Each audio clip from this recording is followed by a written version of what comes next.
Hey, Tim, I see Jesus. Negro, what? Is he black?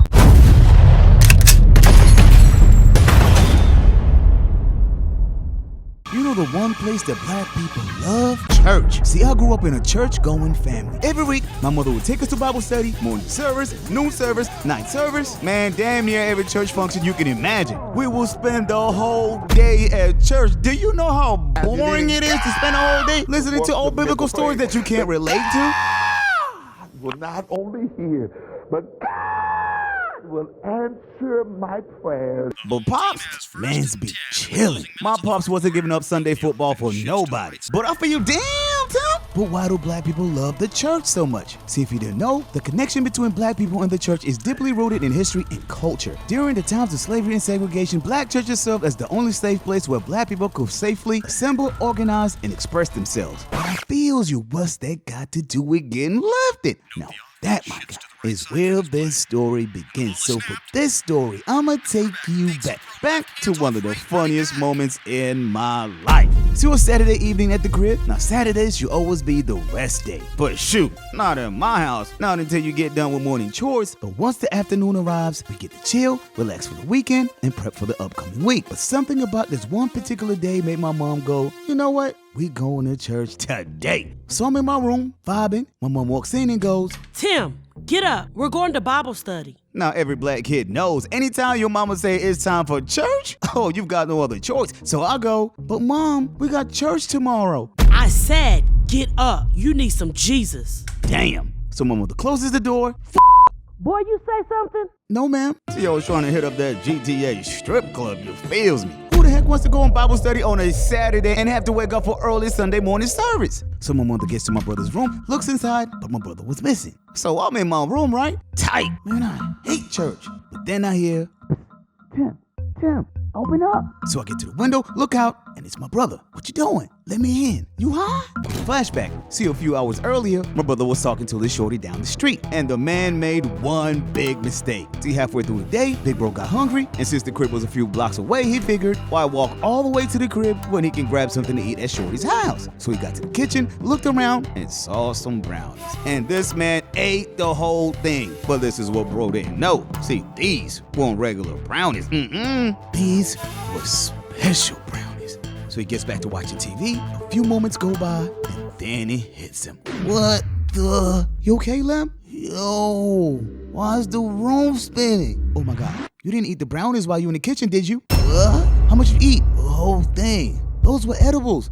Bruh, my brother started panicking. See, if you didn't know, my brother wasn't much of a smoker. So just a little dose of that THC got him f***ed up. Now all he could do is play the waiting game. So we figured he'll pull up to the crib, chill for a few hours, and wait till he fades out. So bro leaves, gets to the house, and damn, my mom and dad are waiting at the crib. So now my brother's at my window, high as a kite, and trying to sneak back into the crib. Now remember, mom's is looking for bro so he can go to Bible study. Holy! So my God, if that was your brother, what would you do? Help the man out of catching a beating, or let Big Bro face his consequences like a man? So I start thinking about it. Thinking, see, this was too good. If I get bro out of trouble, he owes me one for life. So I got downstairs, checked to make sure my parents weren't looking. Okay, Tim, mom and dad are distracted. Time to make my move. So I open the back door, bro slides in, he gets to his room, drops a couple eye drops into his eyes, and I get back to my room. So I'm chilling. My mom slides back to my room and goes, Where's your brother? Okay, Tim, Lem needs you to cover for him. Think of something. So I'll go, he's in the bathroom, Mom. Tell him to get ready for church. Okay. But now bro's in his room tripping. Come on, Lem. Get yourself together. How long is this going to last? I'm losing it. Wait a minute. I should take a cold shower. So he gets into the shower, turns it to freezing cold, and just sits there. And the shower keeps running and running and running. 10 whole minutes, my guy. So he gets off, looks deep into the mirror, and God dang, this man's higher than before. Yo, Lem, you in there? I think I'm about to die. Now we've got 10 minutes to come up with a plan. So bro thinks about it, slides into his bed and figures he's gonna play sick. So a few moments later, my mom pulls up to my brother's room. Why you in bed? I'm sick, Mom. Get up. You're not missing church. We're gonna pray for you. Dang. The whole plan backfired. So bro has to get up, gets ready, we get into the car, and finally drive our way all the way to church. Now, Bible study is supposed to be an hour long, but bruh, we're talking black churches. Ain't no way we're about to leave in an hour. This preacher got out there and started preaching and preaching. I'm talking black pastor, deacon, reverend preaching. Mans was out there catching the Holy Spirit. I look at bro and mans is cooked. Yo, lamb. Focus. I was gonna notice. But this is where everything changed. See, in the midst of the sermon, my brother started hallucinating. Hey, Tim, I see Jesus. Negro, what? Is he black? I'm looking at bro, and this man is out of his mind. See, my brother was feeling something that he's never felt before. A calling. So the pastor stops the sermon and asks if anyone wanted to be saved. And with joyful tears coming down his eyes, my brother stood up, walked all the way to the front, looked at the pastor and said, I'm ready to be reborn. Nah. This man is high. I never thought I'd see the day my brother would give his life to the Lord. So I'm looking right, but something just still feel right. I don't know if bro really saw Jesus, but you know what? At least the high brought him to the mighty high. It's like God took away one high and gave him a new one. So my brother got on his knees, gave his life to the Lord, and from that day forward, he never took another edible again. I guess it's true what they really say. God works in mysterious ways. So, moral of the story. God is everywhere, and you are somewhere. Therefore, by definition, you must be where God is.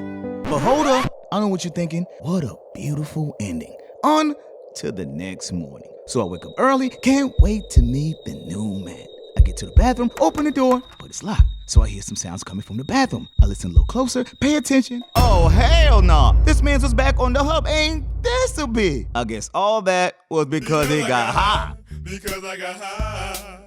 La da da da da da.